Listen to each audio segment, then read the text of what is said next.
This episode of Amateur Traveler is sponsored by Masterclass. Learn from the world's best minds. Amateur Traveler, episode 868. Today, the Amateur Traveler talks about castles and cable cars, hikes and bears, a revolution, a salt mine, and a little bit about a vampire as we go to Transylvania in Romania. This is Chris Christensen from Amateur Traveler. Let's talk about Transylvania. I would like to welcome to the show Ela from wherenextnomad.com. Ela is a historian from the UK who's come to talk to us about Transylvania in Romania. Ela, welcome to the show. Thanks for having me, Chris. Did I get all of that right? First of all, the Yes. look on your face. Okay. No, I'm just, I make faces. So if I start making stupid faces, it is just probably because I've caught myself in the camera. Got it. And those Yeah. people who are listening who don't have the camera don't know what we're talking about. So what is your connection with Romania? I spent 3 months living in Romania at the back end of 2022, starting from October, and we spent Christmas there, and it was beautiful. I fell in love, very much so, with Brasov in Romania in particular, but the whole place, the nature, the people, it's a gorgeous place to be, especially in the autumn. I think the fall colours are spectacular in Romania. It's a very atmospheric place to be, especially in Transylvania at that time of year. Excellent. And why should someone go to Romania? You can make a good itinerary in Romania by public transport. Okay. I really enjoy travelling by public transport, be that train or bus. I'm not a good passenger in either a plane or a car, so I tend to avoid them. Okay. Yep. In Romania, my husband and I, we spent a lot of time using the local public transport system. Today, I wanted to talk about our from Bucharest through Sinaia to Brasov and then to Sighisoara, all by public transport, and also the various side quests we did from those places, again mainly using public transport. Excellent. And what you don't know, because these shows haven't come out yet, is we've got this ongoing theme here for this last month, talking about visiting places by public transport. So it just happens to be thematic here for no particularly good reason. Excellent. You've already talked about the itinerary, so let's jump in. You started us in Bucharest, as I recall. Yes, I think most international travellers are going to fly into Bucharest. Although it's now possible to fly certainly from the UK into Brasov itself, as the new airport has opened this summer. But for our itinerary, we're going to start in Bucharest. You've already had Bucharest covered by your fantastic previous podcast. So It's been a while. It's been a while, but we didn't spend much time there at all. Our purpose was very much to get out into the countryside, so we skipped the city. And from Otopeni Airport, you can go 20 minutes either on the train or on the bus to Bucharesti North railway station, where the trains to Transylvania run from. And that is your starting point. Okay. The first train we're going to get on is about an hour and a half from Bucharest to Sinaia. And Sinaia is in the Bussegi Mountains. Now, I'm going to have to excuse my terrible pronunciation as well. The Romanian language is not the easiest to grasp. So do excuse me, and if you need to correct me at any point, then feel free. Well, I am not you the hopefully one who don't would know. correct you. Somebody will. There is an argument that I don't even speak English well as I'm talking to someone here from England. I'm from Sheffield. I don't speak English that either. To get the train in Romania can be an adventure in itself because it's not necessarily easy to do on the internet. I think certainly a lot of the travel that I do now, and we book everything on the internet. It's usually very easy to pick up a ticket for a flight or a train, showing everything on the app. And in Romania, that's not the case. 9 times out of 10, it's going to be the easiest to go to the train station and buy a ticket. be that a couple of days in advance or just on the day. And actually, we didn't really book much in advance ourselves and didn't find it necessary.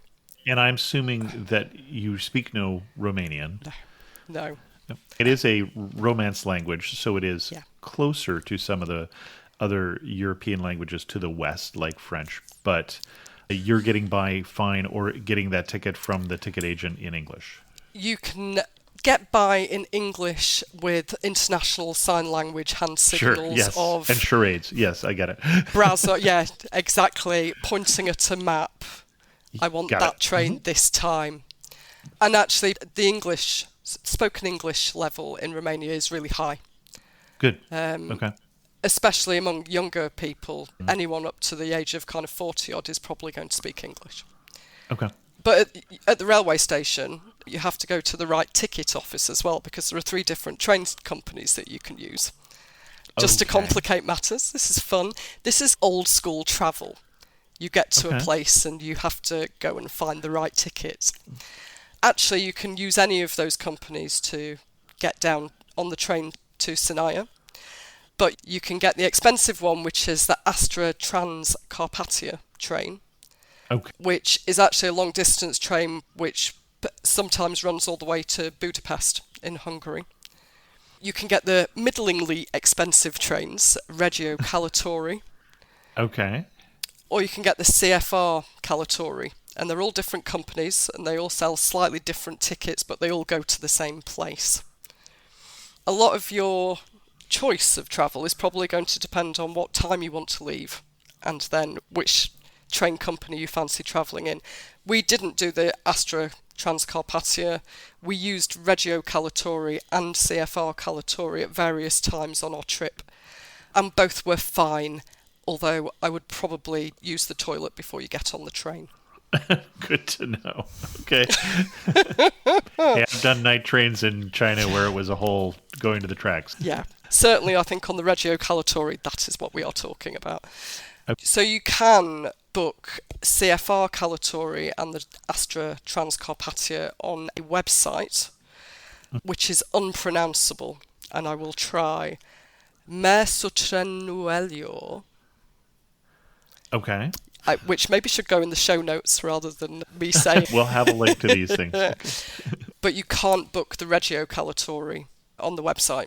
So it's just easier to go to the station, in my view. There are a lot of trains running that route. It's the main line down between Bucharest and Brasov. So it's usually very easy to get on the train. A lot about trains there. Anyway, the train journey itself is really beautiful, because Sinaia sits at quite high points up in the mountains. It really acts as almost a mountain pass between the Bucharest region and Transylvania, going through the Carpathians. So it's got a very spa town-like feel. And in fact, that's when the city built itself up, is when the royal family moved to the town. They built a summer residence there. And then all the very rich people came to the town and built a casino and a spa and hotels and parks.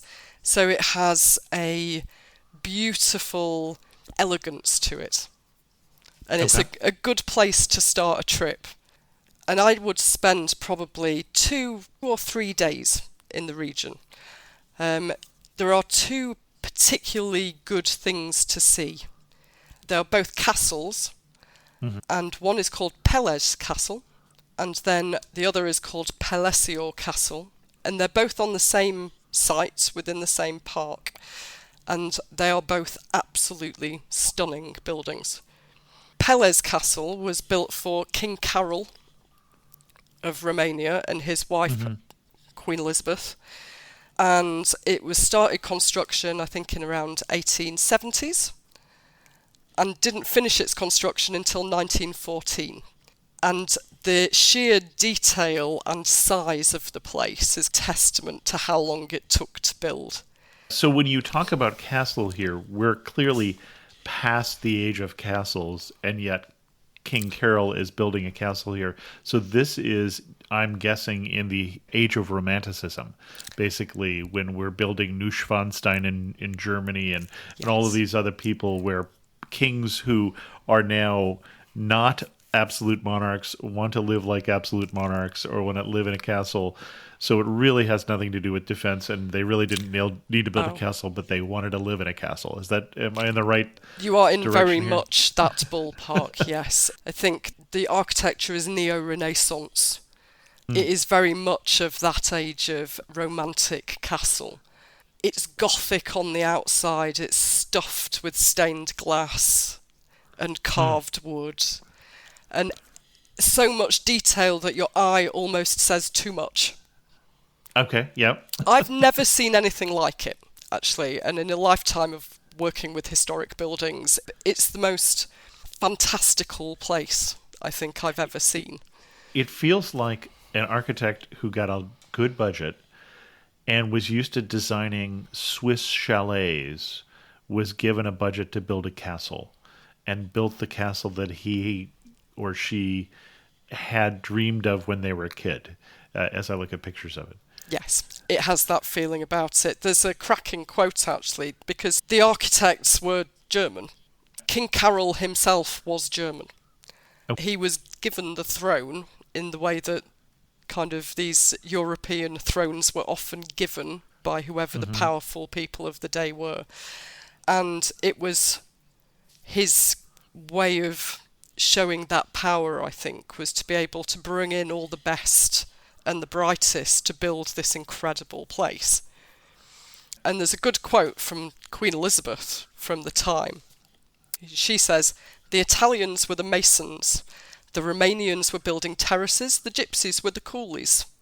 Albanians and Greeks worked in stone, Germans and Hungarians were carpenters.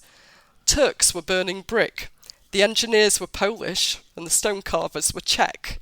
The Frenchmen were drawing, the Englishmen were measuring. And so you could see hundreds of national costumes and 14 languages in which they spoke, sang, cursed and quarrelled, in all dialects and tones, a joyful mix of men, horses, cart oxen and domestic buffaloes." So it sounds like the chaos of building the place probably matches its slightly chaotic appearance. That's wonderful. It's a good one. Peles is the big brother, really. It's an enormous place, and Peles and the parkland itself could probably take you at least half a day to wander the rooms and really take it all in.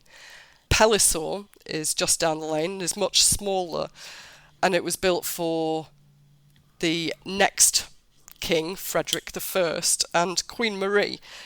Queen Marie was actually Queen Victoria of England's granddaughter, known as Missy, apparently, in her younger days. As a Brit, I feel a bit of a connection there, because there's a connection to our royal family. And Pelesor was built as their summer house when they were young, when they were first married. And it has a slightly different style, not necessarily externally, but some of the rooms in Pelesor are arts and crafts in style. Okay. They have this kind of very jewel-like quality. There's a lot of gold and turquoise. And again, very beautiful place to spend a little time wandering around. The whole complex has a restaurant, a cafe. You can go and eat something. You can go through the park. You can go straight up into the mountains from the castle. So it's a full day out. Okay. Also, near Peles and Pelesor, there is a monastery. That's from the 17th century, so much earlier than the later castles. The name Sinaia reflects Mount Sinai. Sinaia has had a much longer religious history than it has had a royal history. And the monastery is still there to remind you of that. And those were the two things in particular you recommended that are must-sees in Sinaia. Are there other things that we should do while we're there if we have time? Definitely. Another thing I will mention, actually, on the castle side, if you've ever seen the new Netflix show Wednesday, based on the Addams family. I have. There's another castle in Bussegi, which is a train station away from Sinaia, called Cantacuzino Castle, and that is Nevermore, the exterior of Nevermore. That's funny. Parts of Wednesday were filmed there. We didn't go, actually, and then we watched Wednesday and wished we had. But that's certainly something that you could do. Okay. This episode of Amateur Traveler is sponsored by Masterclass. I've really been enjoying Masterclass. I've watched or listened to classes on business or presidents or science or comedy. One of my favorite classes was Steve Martin Teaches Comedy. This fall, learn from the best to become your best with Masterclass, from leadership to negotiating to creativity to cooking. Whether you're watching Masterclass on TV, listening in audio mode in the app, or on their site, the quality speaks for itself. How much would you pay to take a one-on-one class with the world's experts, with the world's best? Easily tens to hundreds of thousands of dollars, but with Masterclass and annual membership, it's only $10 a month. Membership starts at $120 a year for unlimited access to one-on-one classes with all 180 plus Masterclass instructors.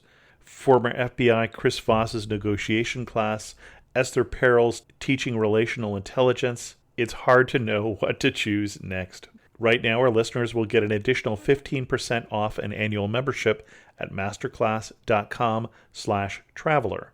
Get 15% off right now at masterclass.com/traveler. masterclass.com/traveler. And thanks to Masterclass for sponsoring this episode of Amateur Traveler. But the other side of this part of the world is the hiking, or indeed the skiing. If you're there in winter, there are ski resorts around as well.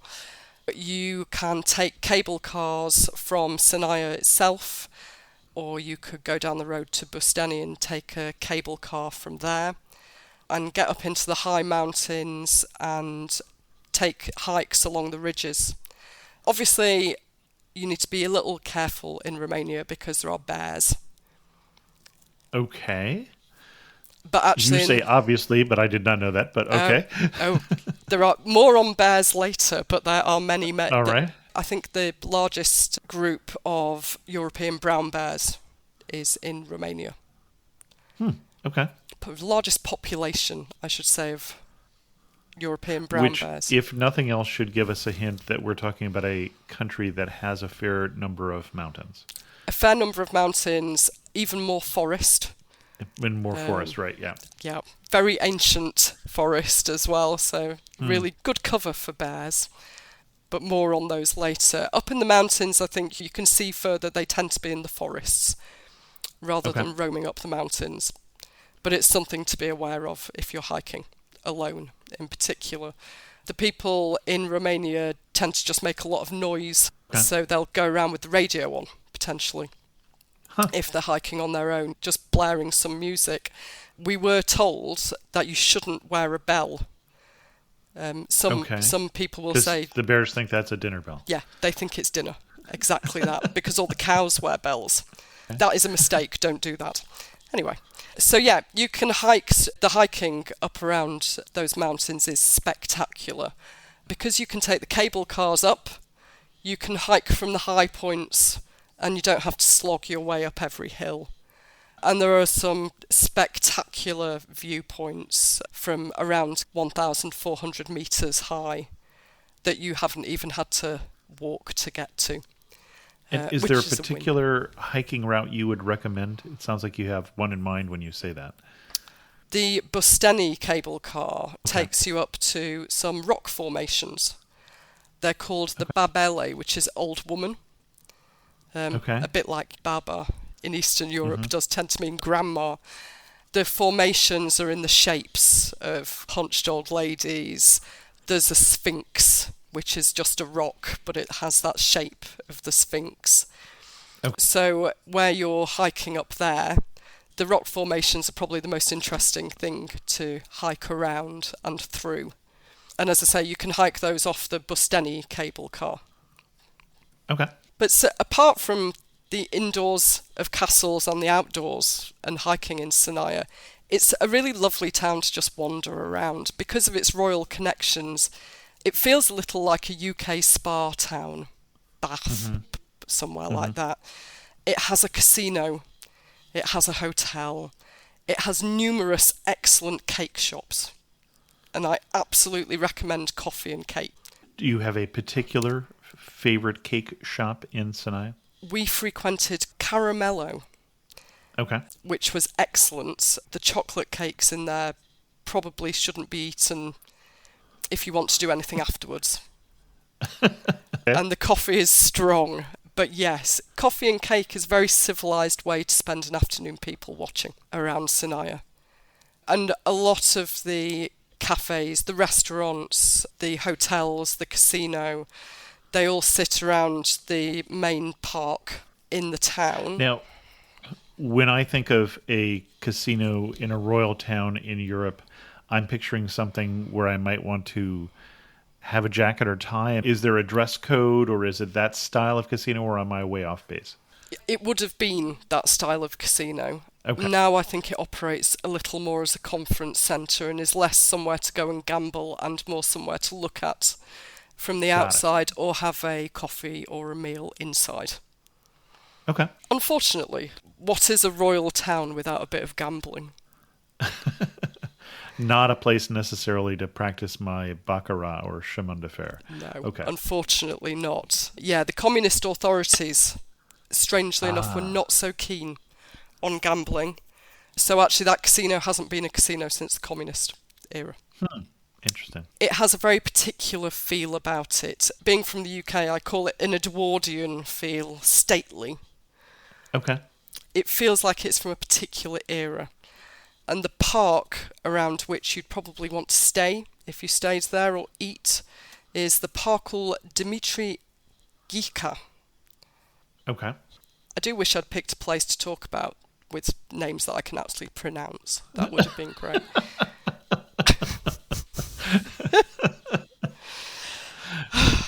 Always.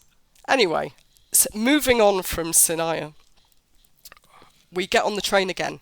The train station in Sinaia was built for the royal family, so is grand in its own right and is a good way to move on to the royal city of Brasov. And Brasov is the place where we stayed the longest in Romania. We were there for over 2 months. And it quickly became, I think, my favourite place in Europe. Okay. It's a fascinating place. And I think that a lot of travellers pass through Brasov rather quickly. They stop off there to go maybe on a quick tour of Bran Castle, and they drop into the Black Church, and then they move on to another place in Romania or another part of Europe. And I feel that Brasov deserves some love in its own right, and you may want to spend a few days there. For starters, and this is my style of travel, I absolutely love museums. The more random, the better. Okay. I could spend a lot of time wandering through tiny museums of ethnography, looking at pieces of embroidery or looking at wooden tools. This is the perfect place for me because for around £10, about $12 I think, you can buy a ticket which gets you into 11 different museums in Brasov and the surrounding area. And you have a week to use that ticket. Nice. So you can properly spread out your days, go in a different place every day if you want to, or really hammer a couple of days worth of museums, which is basically what I did. I had really sore feet and a very full brain after I'd done that. But to give you an idea, it gets you into the Black Church, which is one of the major sites in Brasov. Gets you into the Museum of Ethnography, which is a really interesting little insight into the history of how people have lived in the area and their traditions, costumes, etc. The Museum of Urban Civilization, which is quite a simple museum, but it gives you the knowledge of how Brasov came to be much earlier than you would think. So it has bits of Roman remains, for instance. Okay. And obviously one of the reasons why there is a Romance language in Romania is this was, I want to say Dacia, in Yeah. Romania, the Yeah, Roman yeah. province. And I'm speaking to a historian, so I knew there was a chance I would be wrong there. But No. okay. No, and actually, this may not be interesting, but reading around some of the folk traditions, Mm-hmm. they are spread throughout that Dacian kingdom. So some of the first vampire kind of texts and traditions actually come from Croatia, the north of Croatia, which was also part of Dacia, which I found really interesting, but maybe not for everyone. Anyway, moving on with the museums, there is the Brasov County Museum of History, which is basically an old building which you can move around. But when we were there, they had a cool installation which was a bow and arrow. So you could learn how to shoot a bow and arrow in a kind of virtual reality scenario, which was fun. Okay. Like I say, I like it quite random in a museum. They also have the first Romanian school museum, which actually we didn't go to. It was shut when we tried, stupidly. But the internet tells us it is one of the best things to do in Brasov. You can get a lesson in the first Romanian school at the old desks. I think it dates to around the 13th century. So it's really going back some. And it just shows how old the history is in this part of Romania, the history of education even. It is early. And then there are various other museums around the town, smaller museums with musical instruments or other ethnographic museums out of town. But that's just a flavour of what you can do. I have particular fondness for the Black Church because of the Turkish rugs that are displayed there. Okay. Yeah. I was surprised also, but they were donated. Let's go back in time. And I think this was mentioned in the previous podcast you did about Transylvania. The Saxons were in Transylvania and in Brasov and the area particularly from around the 12th century onwards. They were invited by the rulers of the time. As miners, I'm guessing? No, to defend the border. Ah, okay. They were invited to build against the Ottomans. The Ottoman Turks. Yeah, okay. When you go to Brasov, or we'll come back later, there's another town called Sighiswara. They are all fortified by towers. Okay. And the German Lutheran history of the place is still quite strong. There's still a German-speaking community in Brasov, and the Black Church is actually still a working German Lutheran church. Okay. So that in itself is of interest. But the Turkish rugs were donated in a kind of power play by the guilds of the city. Okay. And the Saxon guilds were responsible, each one of them, for blacksmithing or for leatherworking or for fishmongering.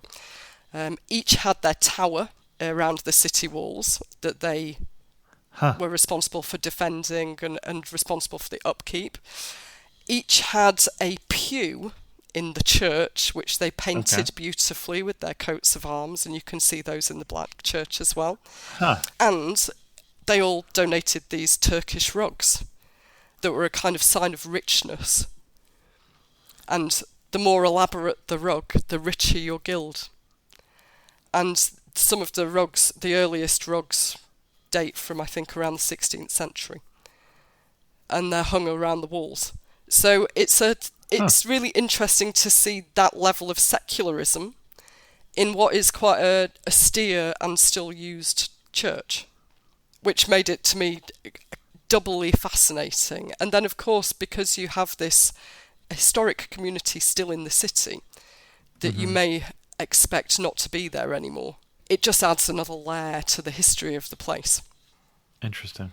When I was mentioned the towers around the walls, something we did just for fun, to be honest, because we're geeks. We walked the towers around the walls. Most of them are still in existence. Not many of them are open in any kind of meaningful way. And I think there is a post-COVID lull in what is open in general in Romania. Hopefully now things will begin to reopen. But the towers are great, and there is one called the White Tower, which is built in the 16th century, which is a really interesting shape. It's like a circle with a wedge cut off the back of it. And it is white, and it's like none of the other towers at all. It's also possibly the most evil set of stairs I've ever had to walk up, but still worth a look. And the views over the city from the White Tower are spectacular, so definitely do that. And to top off museums, because this has to be mentioned, they have a museum called the Tales of Communism. Okay. As you can imagine, it has its harrowing moments, the Museum of Communism, but it also has some very funny and uplifting content. The premises of the museum is you're making your way through a middle-class house from the communist era, and all of the things that would be in that house are there. It's set up in the same way, the Hoover from the 1970s, whatever. But all around the walls are stories that people have sent to the project of their experiences of the communist era. Some of them are very funny, some of them are uplifting, some of them are tales of heroism, some of them are awful, really grim stories as you'd expect. And I think when you're in Brasov, you get a real sense of the ancient history is everywhere around you, so you can feel the medieval history just seeping out of the pores of the pavements. But the Tales of Communism Museum reminds you of the very recent history that we've been alive during. And some of us, not all of it, everybody listening. Not everybody listening, but some of us remember 1989 and the Christmas Revolution and the fall of Nikolai Ceausescu. Yeah. I've just aged myself, haven't I? But yeah, I think if you come to Romania, it's definitely worth taking time out to understand that part of history, because in a way, it's still very much part of people's lives, especially the older people. Yeah.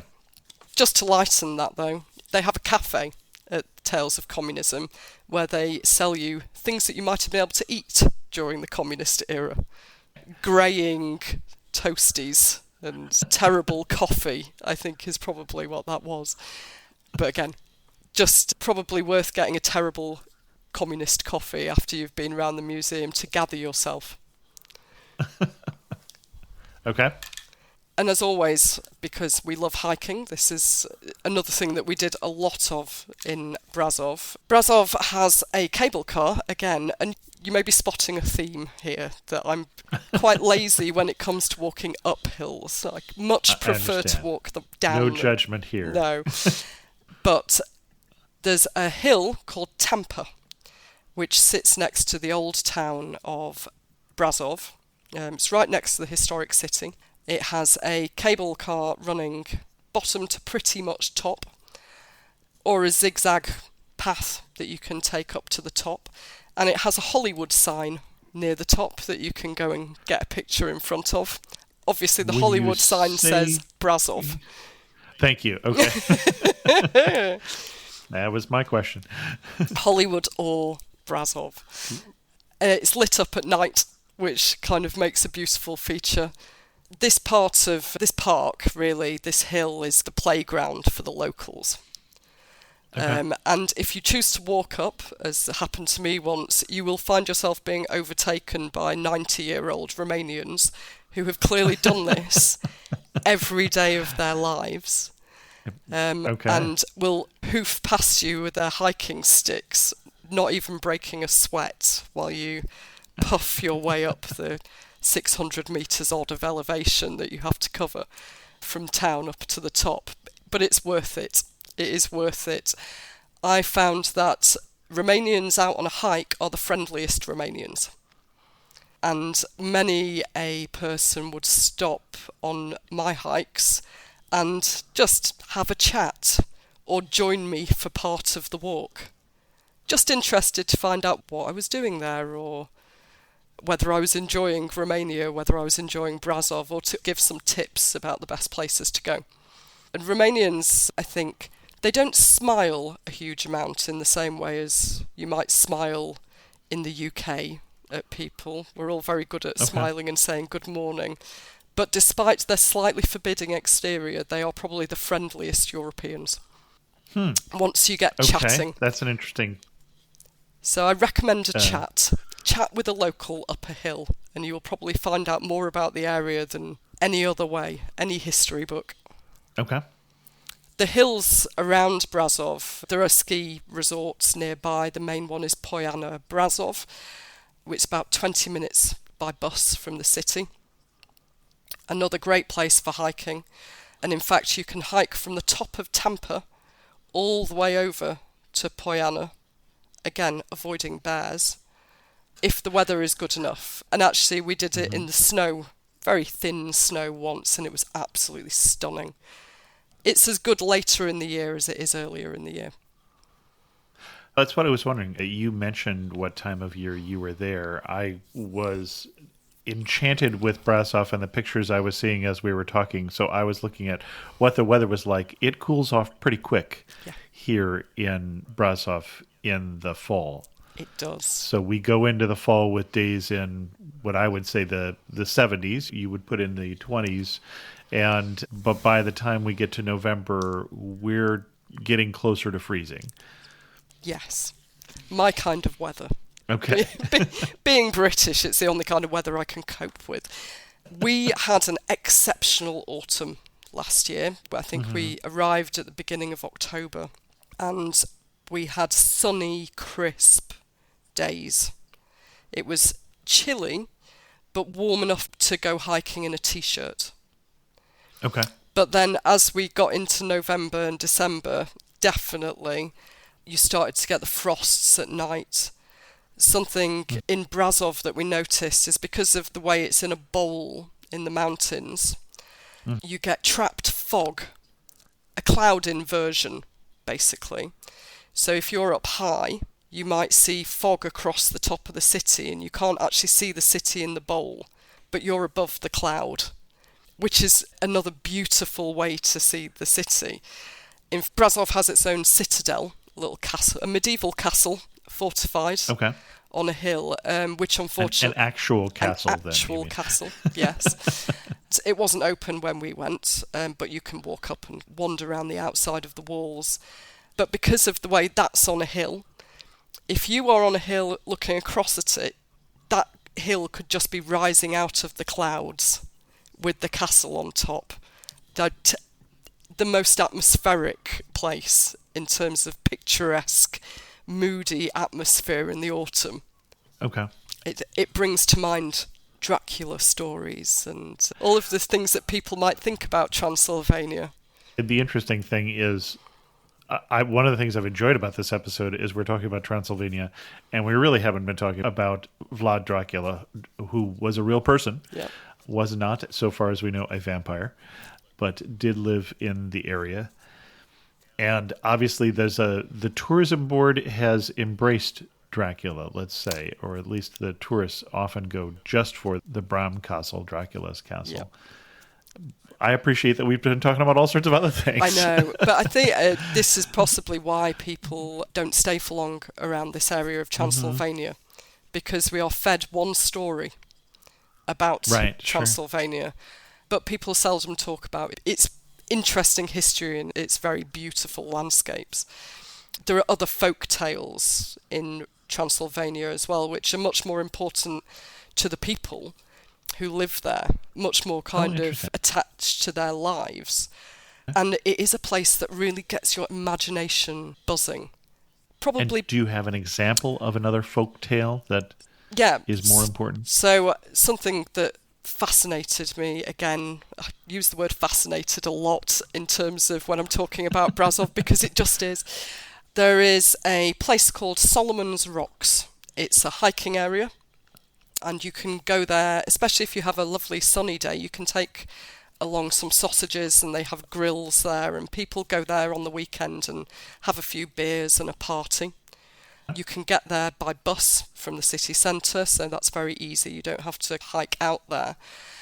And Solomon's Rocks is basically a kind of gorge with lots of rock formations rising up into the mountains.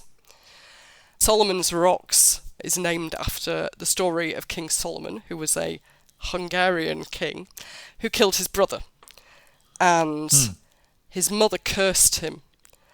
And trying to escape the curse, which was basically that as soon as he was seen by a mortal, he would drop down dead, he tried to hide out in this rocky outcrop area.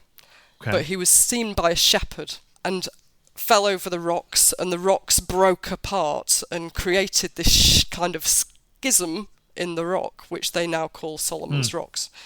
There's another little story about Solomon, that he hid his crown near one of the trees around Tampa before his death. And that's now the symbol of Brasov, is the crown with the roots, the crown near the tree. Okay. The old name for Brasov was Corona, or Kronstadt in German, all based around this crown story. So there are good stories abounding in the area. Tampa, the hill, it's a dragon. Apparently there's a dragon hidden under there.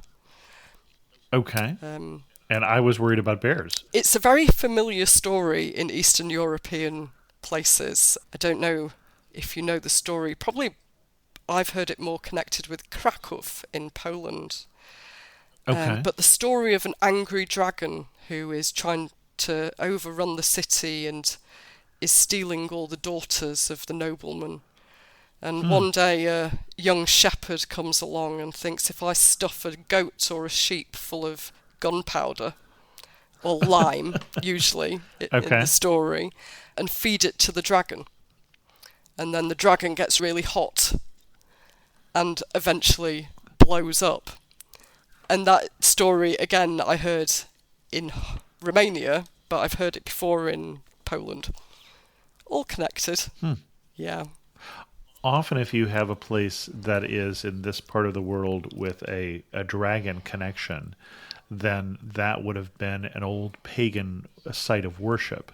And you'd often find a church dedicated to St. Michael or St. George. That was the other place that the other connection there, that you put a church to St. Michael the Archangel on top of this old place to protect you from the old pagan gods. Don't know if there's any connection here, but it's something to look for when you're on your travels in Europe. That is really interesting and not something I knew. There is not a church on Tampa that I'm aware of. That doesn't mean there hasn't been. And it's an interesting... There are rumours that there are caves and lakes under the hill. And people go off and try and find springs in the caves occasionally and come back with nothing.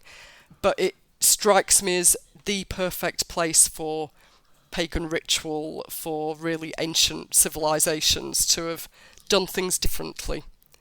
So it could well be, and I'm now going to have to look that up even more.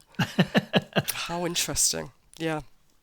Anyway, after we've climbed hills around Brasov, I've totally lost my thread now. We started talking about pagan gods. Back to the medieval, slightly more recent history. Slightly more recent. Brasov is a great city to go for a walk in itself, the city. It's a good city to wander. It has some cracking medieval architecture, very atmospheric streets. You can walk along, allegedly, one of the narrowest streets in Europe, Rope Street. We did it. There is a lot of graffiti, but it is indeed very narrow. You don't want to meet anyone coming the other way. You can also walk under St. Catherine's Gate, which is another beautiful medieval gate that survived various road and infrastructure building projects. You can walk through the centre of town. You can finish with a drink in the council square. And you can really imagine how it would have been back in, the 14th or 15th centuries. So if you are into history, then this is the place to be. Excellent. Anything else we want to do while we're in Brasov? You mentioned, for instance, your favorite cake place when we were further down in Sinaia. Where are we should eating? we hang out when we're in Brasov? Yeah, exactly. We're eating a lot. Let's get to it. I know, sorry. The important things I forgot. Definitely, you can eat your way through history, basically, in Brasov. And some of our favourite restaurants we had schnitzel at a German-Austrian restaurant, which was excellent. The schnitzels were bigger than my head, which in my mind is the mark of an excellent schnitzel. You can try Hungarian goulash, or you can try the samale, which is very much an Ottoman, the cabbage leaves wrapped around mince and rice. Got it. Okay, I'm with you now. More traditionally Romanian are smoked meat soups and stews. There's a restaurant called La Caun, which is on the main square. It's a great place because it looks touristy, but it's very much frequented by locals as well. And you can pick up good, well-priced cauldrons of either soup or stew, excellent breads, and also the local delicacy papanasi, which is basically a donut covered in sour cream and blueberry jam. And it's the sweetest thing you've ever eaten. Delicious, but they serve them in twos always. Top tip, don't order one each if you're in a couple. Just order one. Okay, got it. We made that mistake and our waistlines did not thank us for it. You can certainly eat well. Tips from taxi drivers are always good. So one of the better meals that we had was at a place called Four Roses. And it's a little way out of town. It's near the ice hockey rink, in fact. Another thing that you can do in Brasov, go watch ice hockey. And in the Four Roses, they do really excellent smoked pork ribs. Okay. Pork ribs being another kind of staple in the Romanian folk food. Anything else we want to do in Brasov? In the town, you're probably done. But out of town, you may want to take some quests. And probably the main thing you want to do if you're in town before the end of October is go and see some bears. Okay, bears. You've been saying there's more to say about bears. More to say about bears. So yeah, as I said earlier, highest concentration of European brown bears in the Carpathians. They think there are around 6,000 brown bears wandering about. And a lot of them live in the forests and mountains around Brasov. We booked a guide to go to a bear hide near another village called Zarnesti. So we got a train to Zarnesti from Brasov, very easy. And then we were picked up by the guide and taken off into the national park, where they have a timber hide, you fit maybe about 10 people in there. Okay. And you sit and you wait for the bears. In the national park, they have a scheme where they feed the bears biscuits mainly, bits and pieces, to keep them in certain areas because they've had problems with them coming into town. Yep. And the story is that at one point the government said, we don't want to keep paying to feed these bears. We're going to stop doing it. So they stopped, and a year or two later the bears started coming into town and some people were quite badly hurt. So they started feeding the bears again.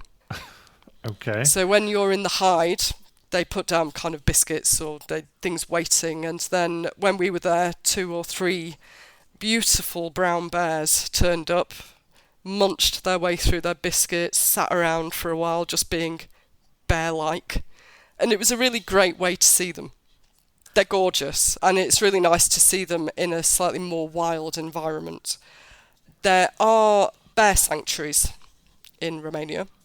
Our guide told us that there is some controversy around the bear sanctuary near Brasov because they always seem to have baby bears, but all of their older bears are castrated or fixed. So there's a question over whether they're taking bears from the wild. So we chose not to go to the sanctuary. Okay. By all accounts, it's interesting in its own right, but we preferred to see the bears in the wild. Okay. And thank goodness we didn't see them in the real wild, as in out on one of our walks, because we certainly saw a fair amount of bear scat while we were hiking. And so they are out there, and occasionally you hear a bit of a rustle up the hill and you think, oh, that was probably a bear. But they keep away from you unless you bother them. And autumn's a useful time because they're mainly finding food and they don't have the babies around, so they're not feeling quite as protective. Right. So it's a good time. It's a good time to hike and not be worried about it. It feels like we're starting to wind down. Do you have any place else you want to put on this itinerary? I do, but I realise this is probably going to be the longest thing in the world. I'm just going to dip into, because I feel like it has to be done, Bran Castle. Sure. You can't not go and visit Bran, because it's almost a tradition. You go to Transylvania, you've got to go to Bran Castle. And I think it's worth saying that Bran Castle is worth seeing in its own right. Don't go with Dracula in your head. Okay. Because actually, there is very little about Dracula in Bran Castle. In terms of historic connection from Vlad Dracula in terms to of Bran historic Castle, connection, but also in terms of exhibits. Oh, okay. There are two rooms which have been decked out with folk horror stories and pictures of Strigoi and Moroi and the demons of Romanian folk tradition.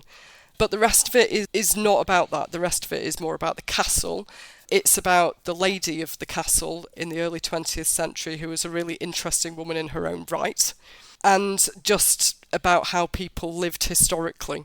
There's also a section about torture, which seems to crop up in all Eastern European castles.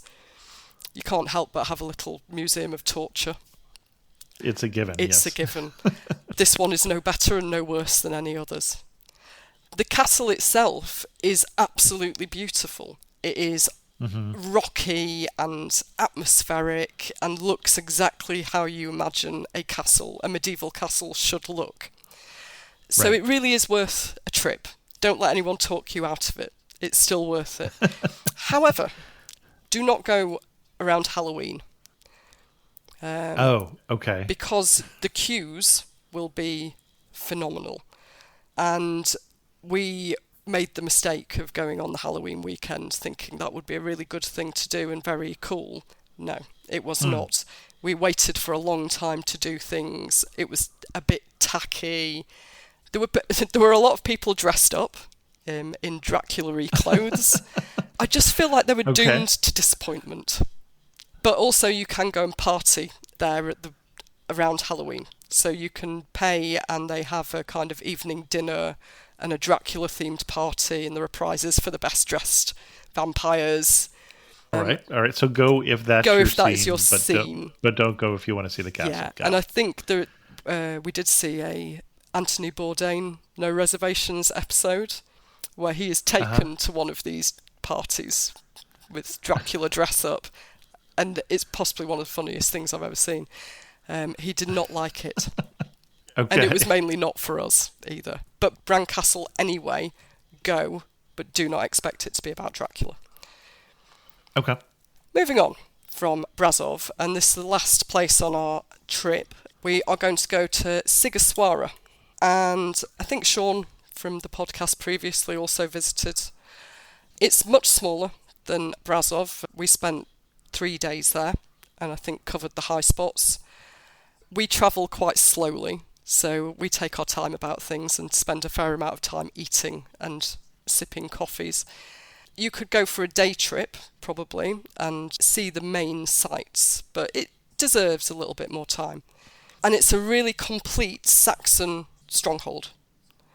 Saxon citadel, the towers. It's very medieval again in its streetscape, its buildings, and you get a real sense of why the Saxons were in Romania, what they were there to defend and how they did that. Again, you can wander the towers. the guild towers in Sighiswara, quite a lot of them actually have museums in them. So you get a lot more exhibits about the history of the guilds and what they were there to do and the things that they made. So it's definitely worth a look. One tip, though, for Sighiswara is to go to a museum called Mystical Transylvania. Okay. We're back to Vlad Dracula here, and there's Mystical Transylvania is a museum that looks as though it was set up by a group of art students and a group of theatre designers who got together in the pub one day and thought that this would be a really good idea. And when I say that, I say it in the best possible way because it was brilliant. Okay. You have two museums. The first is about the life of Vlad the Impaler. Okay. And it's asking the question, was he a hero or was he a monster? Was it his upbringing that made him the person that he is? It's a very modern take on a very old story. And at the end of the exhibition, which is really cleverly done, you walk through his childhood and his later life and the wars. And at the end, you can cast your vote over whether you think he was a hero or a villain. Okay. Romanians see him as a hero. He's a national hero. Sure. And one of the taglines of Mystical Transylvania Museum is "No vampires in Transylvania." They are very adamant that he should be seen in all seriousness as a historical figure. Okay. And not as part of this kind of vampire tradition, which obviously has come from the West in its association with him. That's definitely something that you may not think looks like anything much from the outside, but really visit, because it gives you a totally different take on Transylvanian history. Then it's also worth visiting the hill in the middle of the citadel, which houses the school, which was built, I think, in around the 15th century. Okay. And a church, which dates from the 14th century. The whole hill is reached by the Scholars' Steps, which are timber-covered steps. They were built in around the 17th century to allow schoolboys to walk from town up to their school if it was snowing. And it's covered steps. Covered steps, yeah. Okay. All made of wood, and again, extremely atmospheric. Not something I've ever seen before in any city, I don't think. The church is really beautiful. It has some exceptional wall paintings from medieval times, and it also has a crypt, which is a bit grim because a couple of the crypt parts have clear glass on the end of the coffin enclosures, so you can see the collapsing coffins through the glass. You may not be into that, but it's just, again, another layer of history. And we were very surprised, going back to what we were saying about English being very widely spoken. The guy who was looking after the door at the church at the top of the hill spoke absolutely perfect English, and I had a lot of questions, especially about the wall paintings and the art. And he then became quite keen to have a conversation with us about European politics and corruption and all of the other things that you may want to speak to people about, but not on a first conversation. But it was another example of that kind of friendliness of things can seem quite forbidding, but Romanians are generally just very interested to talk to you, to get another take, to have conversations. And it is a great way to find out more about the place where you're at. Excellent. And I'm going to probably maybe end on a must-eat in Sighiswara, which is a Hungarian snack called langos. And it's a flatbread, and it's either savoury with kind of cream cheese, and you can have it with bits of ham on or whatever, or sweet with, for instance, Nutella, which was my preference while I was there. And there's a clock tower. And this is a fried bread. It's a fried flat bread. You missed the best part, yeah. I'm trying not to think about it too hard because I ate quite a lot of these when we were in Romania. In fact, my husband still laughs at me because I had a kind of beatific moment with a langos where I said, I think this is in the top 10 things that I've ever eaten. Just something with chocolate on. It's fantastic. There is a really good langos stand near the clock tower, which is part of the city walls in Sighisoara. Okay. There's also a museum in that clock tower. Very interesting. I didn't know that one of the earliest designers of rockets, space rockets, yes, was Romanian. One of the earliest designs was designed in Romania, which again is just something that you wouldn't know. Worth a look. Yeah, and I think that is probably the end of our itinerary. You can continue to Cluj, which is another great city. You can continue to the Turda salt mines, which we didn't go to, but it was recommended to me by my hairdresser that I visited. Okay. And when a hairdresser recommends something, it's usually going to be good. But the Turda salt mines look absolutely spectacular, and I'm sad we missed them. We will go back and we will go there because there is an underground amusement park. That's what I see. Yes. Alongside other things like therapy rooms. An underground lake, yeah. even. Yeah. Yeah. Okay. Because as one has. As one does. And strange things happen in Romania, and I think that is one of them. Huh. But Excellent. If all you do is go to those three places, then I think you'll have a fantastic time. Excellent. You were standing in the prettiest spot you saw in Romania. Where are you standing, and what are you looking at? I am standing about halfway up the zigzag path going up Tampa in Brasov. That's the hill. Mm-hmm. And there is a point at which the view clears. There are no bushes. You're standing just under the cable car rope, and you have the wide view of the whole of the old town of Brasov, straight over to the White Tower, which is on a hill at the other side. And that is possibly the most beautiful view in the autumn, with the autumn colours especially in the whole place. And I could sit for hours and look at that view. Excellent. One thing that makes you laugh and say only in Romania. Having too much imagination and hearing stray dogs on a foggy hike and getting quite scared and running up a hill away from them. Thinking they were bears.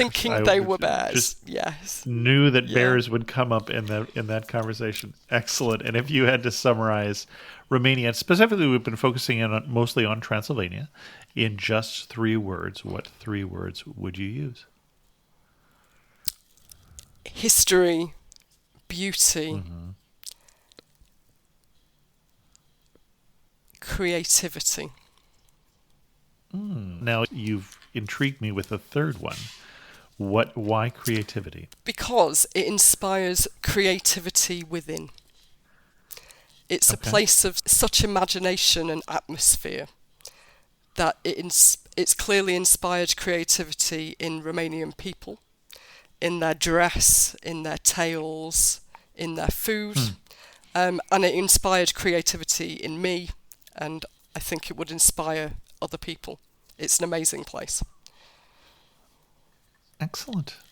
Our guest again has been Ela from wherenextnomad.com, which will launch between the time we record this and the time that this comes out. And when it does, what is the link that we want to send people to? Are you going to have a post about Romania that we can recommend people read? Yes, there is a post. There's a section on there about the 5 best things to do in Brasov. And that is the one to read to get the detail on your trip. Excellent. Ela, thanks so much for coming on Amateur Traveler and talking about your love for Romania. I will be honest with you. Looking at the pictures, listening to you talk about it, I literally was looking at airfares. So that's what I'm looking for with an episode. Good. I hope that wasn't too terribly dull. Thank you, Chris. As always, I send out a special thanks to the patrons of the show who help support Amateur Traveler financially. If you're interested in learning more about becoming a patron of the show, you can go to patreon.com/amateurtraveler. I heard from Anthony, who answered the question about those people who are using the chapters in the episodes that I painfully put in that have the pictures and links for all the things we're talking about. And Anthony says, yes, I also listen/watch the chapters photos using Podcast Addict. So apparently on the Podcast Addict player, you can see the chapters that I put in.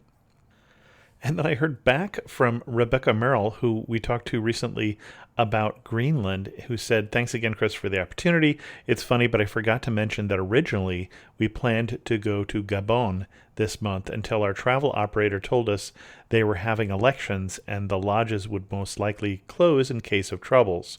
Well, you probably saw the news that the army overthrew the president and they closed the borders. So I guess it's a good thing we chose Greenland.